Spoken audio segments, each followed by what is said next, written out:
नमस्कार मित्रों, आज चिंतन में मंगलमय जीवन जिए। जिस समाज में परमार्थ वृत्ति नहीं होगी उसका अस्तित्व कायम रहना असंभव होगा। अभिभावकों द्वारा बच्चों की सेवा, पालन पोषण, शिक्षा दीक्षा का ध्यान न रखा जाए और यह वृत्ति समाज में व्यापक बन जाए तो मानव जाति का ह्रास होने लगेगा। परिवार, समाज, व्यवहारिक संबंधों में परस्पर प्रेम और सहानुभूतिजन्य आत्मीयता की भावनाएं नष्ट हो जाएं, तो समाज के अविकसित, असमर्थ, अक्षम लोगों का जीवन निर्वाह कठिन ही होगा और वृद्ध, अपंग, अपाहिज, रोगी, दुखी लोगों का जीवन दुभर हो जाएगा। मनुष्य की प्रवृत्तियां इस परार्थ वृत्ति से जितनी ही शून्य होती जाएंगी, उतनी सामाजिक व्यवस्था दोषयुक्त बनती जाएगी। व्यक्तिगत लाभ, स्वार्थ सिद्धि, समृद्धि के लिए मनुष्य कितना भी क्यों न करे, पर कितना ही संपन्न और वैभवशाली क्यों न बन जाए, किंतु परमार्थ और दूसरों के प्रति प्रेम, सहानुभूति, सहायता, सौजन्य के अभाव में वह समाज के लिए किसी भी तरह उपयोगी सिद्ध नहीं होता। उससे समाज के विकास में कोई सहयोग नहीं मिलता, साथ ही उसका स्वयं का भी विकास रुक जाएगा, क्योंकि समाज के साथ ही व्यक्ति और व्यक्ति के द्वारा ही समाज का विकास संभव है। स्वार्थ प्रधान निजी लाभ रखने के दृष्टिकोण द्वारा सुखी, संपन्न, विकसित समाज का निर्माण नहीं हो सकता। ऐसी स्थिति में मनुष्य आपाधापी की भावना से प्रेरित होकर परस्पर छीना झपटी, एक दूसरे के प्रति षड्यंत्र, ईर्ष्या, द्वेष में लीन हो जाएगा। समाज में एक दूसरे के प्रति अविश्वास, संदेह, भय, शंका आदि की वृद्धि होगी और इससे समस्त समाज में विकृतियां, दोष पैदा हो जाएंगे। धोखेबाजी, ठगी, भ्रष्टाचार, लूट खसोट, डकैती, शोषण जैसे भयंकर अपराधों का सूत्रपात मनुष्य की इस स्वार्थ प्रधान निजी लाभ की संकीर्ण मनोवृत्ति के कारण ही होता है। आवश्यकता इस बात की है कि हमारा जीवन, हमारे प्रत्येक कार्यकलापों का आधार व्यक्तिगत न होकर समष्टिगत हो, सार्वभौमिक हो, रचनात्मक और दूसरों के लिए हितकारी हो। मनुष्य अपने लिए न जिए वरन समाज के लिए, संसार के लिए जिए। इसी सत्य पर व्यक्ति का विकास, उत्थान संभव है और साथ ही समाज में परस्पर सहयोग, आत्मीयता, सौजन्य के संबंध कायम होते हैं। विश्व यज्ञ में मनुष्य का प्रत्येक प्रयास आहुति डालने के सदृश हो तो धरती पर ही स्वर्ग की कल्पना साकार हो उठे। आजकल मानव जीवन की मुख्य प्रवृत्तियां धनोपार्जन करना, समाज में प्रतिष्ठित उच्च स्थान प्राप्त करना, सुखोपभोग करना, शक्तिशाली व सामर्थ्यवान बनना आदि पर आधारित होती हैं। मनुष्य द्वारा उपार्जित अर्थ सामग्री उसके स्वयं के उपभोग अथवा संग्रह के लिए नहीं वरन सदुपयोग के लिए होनी चाहिए। उसका आधार सर्वजन हिताय होना चाहिए।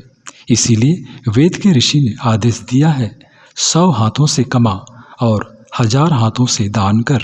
आम्र वृक्ष कुछ ही व्यक्तियों से श्रम, सेवा और पोषण सामग्री प्राप्त करता है, किंतु जो प्राप्त करता है उसी असंख्यों मधुर फलों के रूप में जन जन को लुटा देता है।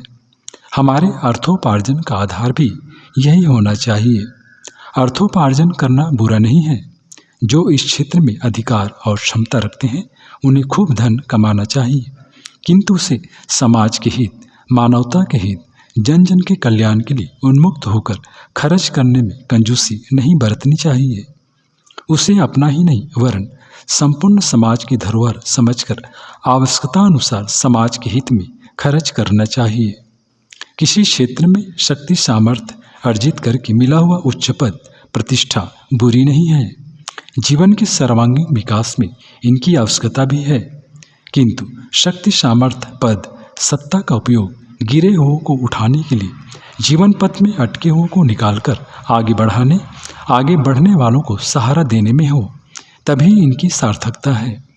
जो अपनी सामर्थ्य, शक्ति, सत्ता तथा पद के अभिमान में चूर होकर दूसरों को गिराते हैं, दूसरों को हानि पहुंचाते हैं, दुख कष्ट देते हैं, मानव होकर भी मानव पर अत्याचार करते हैं, उन्हें सामाजिक व्यवस्थापकों ने क्रूर, कर्मी, पापी, दुष्ट कहकर हे बताया है।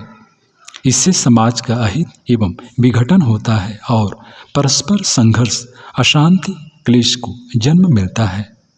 आनंद भोग करना, खुशियाँ मनाना मनुष्य जीवन की महत्वपूर्ण आवश्यकता है, किंतु इस तरह के आनंदोपभोग जन जन के साथ मिलकर समाज के साथ ही मनाए जाने चाहिए। भारतीय संस्कृति और धर्म में सामूहिक मेले, त्योहार, पर्व, रीति रिवाज इसी सत्य के प्रतीक हैं। एक व्यक्ति महलों में रोशनी करे और उसके नीचे की झोपड़ी में दिया भी न जले, यह असामाजिक है। हेय है एक मिठाइयाँ उड़ाएं, बहुमूल्य पदार्थों को जूठन के नाले में बहाए और दूसरे के सूखी रोटियां भी नसीब नहीं। यह आनंदोपभोग की प्रवृत्ति का प्रकृत रूप है। दीपावली मनाई जाती है, घर घर दिए जलाए जाते हैं। प्रत्येक व्यक्ति दीपक जला सकता है। इस पर भी कदाचित कोई ना जला पाए तो गृहवधुएं पड़ोस में घर घर दीपक रखती हैं। कोई घर दीपोत्सव से, दीपावली से वंचित नहीं रहे, यह आदर्श होना चाहिए।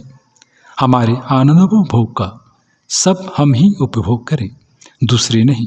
यह आसुरी, असामाजिक प्रवृत्ति है। इसे सदा ही बुरा माना गया है। इस तरह हमारे जीवन की समस्त प्रवृत्तियों का आधार बहुजन हिताय, परार्थ परायणता ही होना चाहिए, स्वार्थ परायणता नहीं। इसी में हमारे स्वयं के और समाज के जीवन का विकास, प्रगति का मंत्र सन्निहित है। सभी सुखी हों, सभी निरामय हों, सब मंगलमय जीवन जिए, कोई दुखी न रहे। हमारी प्रगति, विकास, उन्नति का मार्ग संकीर्णता भरे एकाकी प्रयत्नों में दूसरों की टांग पकड़कर उन्हें गिराकर स्वयं आगे बढ़ने की प्रतिस्पर्धा में नहीं, वरन संगठनबद्ध होकर आगे बढ़ने में है, सामूहिक प्रयत्नों में है। इससे असमर्थ छोटे अपंग भी पार उतर जाते हैं। समूहगत प्रयत्नों में ही विकास, उन्नति, कल्याण का रास्ता निहित है। मित्रों, हमें अपने समस्त भेदभाव, स्वार्थ प्रधान, लाभ हानि, अपनेपन की भावना छोड़ सम्मिलित प्रयत्नों से विकास यात्रा पर चलने के लिए दृढ़ प्रयत्न करना आवश्यक है। तभी हमारा और समाज का उज्जवल भविष्य निर्मित होगा।